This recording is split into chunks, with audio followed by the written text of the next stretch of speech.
भाई ये एक बहुत ही दर्दनाक सामाजिक तौर पर गंभीर मुद्दा है। जहेज के लिए शादी को तोड़ना ना ही एक जुल्म है, बल्कि एक लड़की की जिंदगी के साथ खेलना है। जहेज के लिए छोड़ी गई दुल्हन, बारात आनी थी, शहनाई बजनी थी, लेकिन जहेज की भूख ने सब कुछ छीन लिया।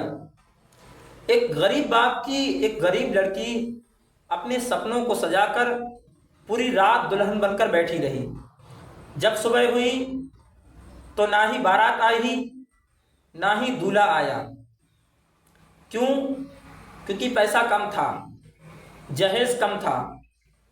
क्या एक माँ बाप की इज्जत जहेज पर तोली जाती है?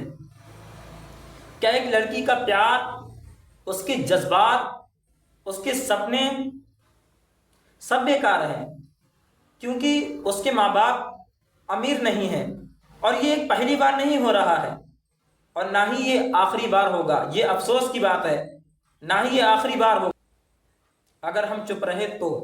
और ज़रा सोचिए, अगर आपकी बेटी या बहन के साथ ऐसा हो तो आप क्या करेंगे? शादी को एक प्यारा रिश्ता बना दीजिए, ना कि एक सौदा।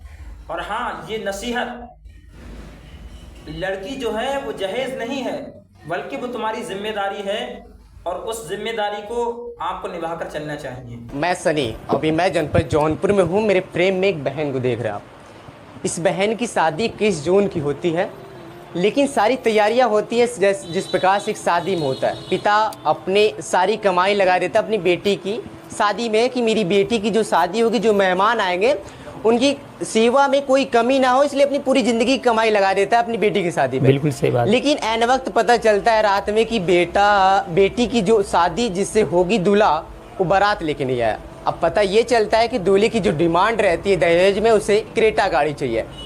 अभी फ्रेम में मेरी ये बहन है, इनसे बात करता हूँ, क्योंकि बहन का रो रो का हाल बहुत बुरा हो गया है। और एक कहावत समाज में कहा जाता है कि जिस दुल्हन के हाथ में मेहंदी अगर ज़्यादा लालिमा देती है तो उसका पति उसे बहुत प्रेम करता है।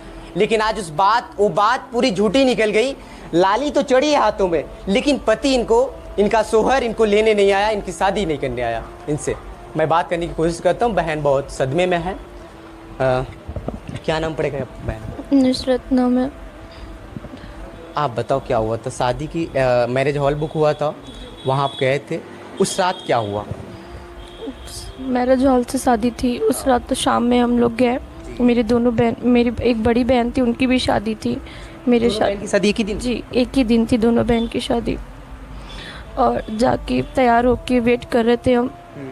एक बारात आई बड़ी बहन की, उनकी निकाह भी हुई और वेट कर रहे थे मम्मी पापा दूसरी बारात की तैयारी हो गई थी, लेकिन दूसरी बारात नहीं आई। 12:30 बजे उनकी माँ और भाई बहन भाभी आई थी। लड़का नहीं आया था जो हमारी बारात थी। दूल्हा नहीं आया? जी, दूल्हा नहीं आया।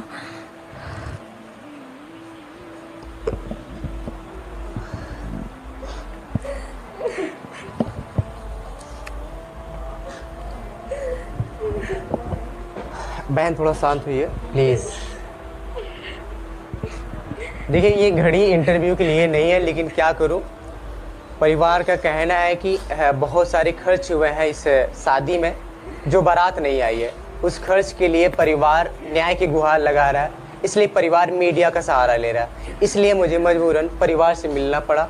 और ये जो समय है, ये इंटरव्यू का नहीं समय है। बिटिया रो रही है, बहन रो रही है, फिर भी हम कोशिश करते हैं। बहन थोड़ा सा चुप रही है प्लीज़। आपकी होने वाली सासू, आपकी ननद आपके पास आई उस मैरिज हॉल में, तो उन्होंने क्या बोला था? जो मेरी सास थी होने वाली, वो मेरे बगल में बैठी थी, मुझे दुपट्टा उड़ा के मेरे पास बैठी हुई थी। जब मेरी बड़ी बहन की विदाई होगी तो रूम में सब एकांत हो गया, सिर्फ मैं बैठी थी। तो मुझसे वो बोली कि मुझे मेरे बेटे को कार चाहिए, तभी मैं अपने लड़के को बुलाऊंगी निकाह के लिए। उस वक्त मैं कुछ नहीं बोली, नहीं कुछ नहीं बोला उस वक्त मैंने। ये बात पिता को पता था? नहीं, पापा को नहीं बताया मैंने। पापा को कैसे बताती, मम्मी पापा की वैसे भी तबीयत खराब रहती है। कर्जा लेके शादी दोनों बहनों की है वो, खुशी से इंतज़ाम किया, और ये सब सुनने के बाद कैसे बताती उन्हें, मैंने वो भी बर्दाश्त किया था। सासू से आपने नहीं कहा कि आप एक एनी टाइम यानी ऑन द स्पॉट आप डिमांड कर रही हैं और ये पॉसिबल नहीं है? दहेज मांगने वाले जो मुंह खोल देते हैं वो अंदर से अच्छे नहीं होते हैं, इसीलिए मैं चुप हो गई। उस टाइम कुछ नहीं बोली मैं। इसके पहले कभी चर्चा हुई थी बहन? नहीं, गाड़ी उड़ी थी? नहीं, कोई नहीं थी नहीं, मांग ही नहीं था। बहन मौके पे सब कुछ उन्होंने किया।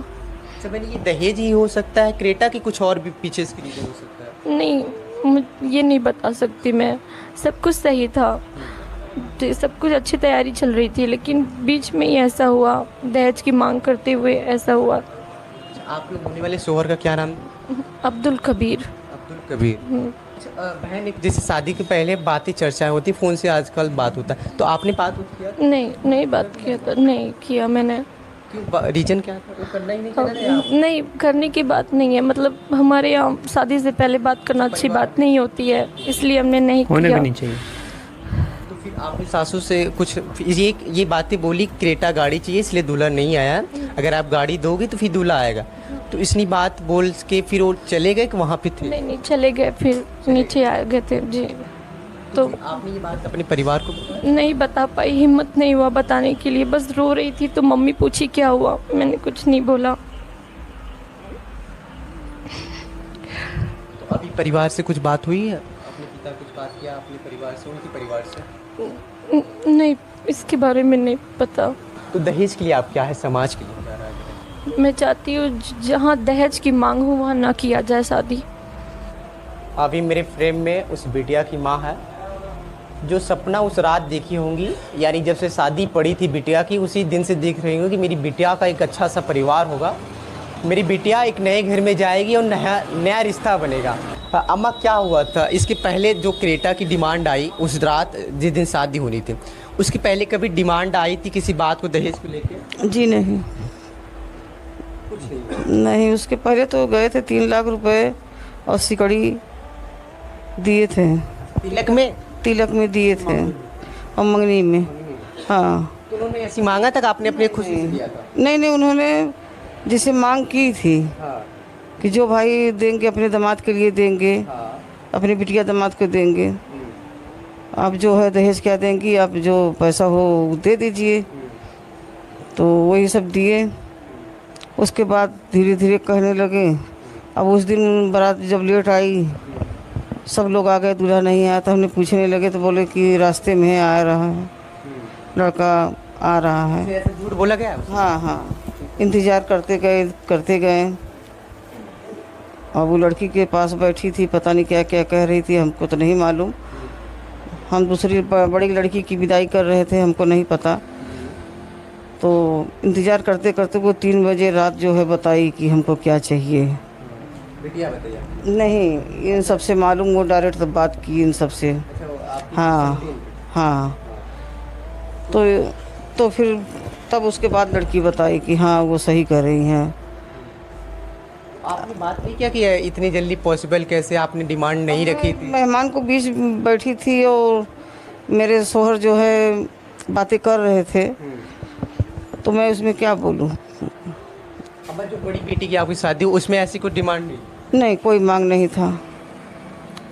नहीं था। जैसे हमने शादी चाहा वैसे किया, अच्छे ढंग से हुआ और हंसते खुश खिलखिलाते सब गए, कोई ऐसी बात नहीं हुई। अम्मा, ये बताओ, जैसे इसके पीछे दहेज ही मेन क्रेटा ही गाड़ी हो सकती है, कुछ और भी हो सकता है? नहीं, वो दहेज के लालची थे, मुझे बात से लग रहा।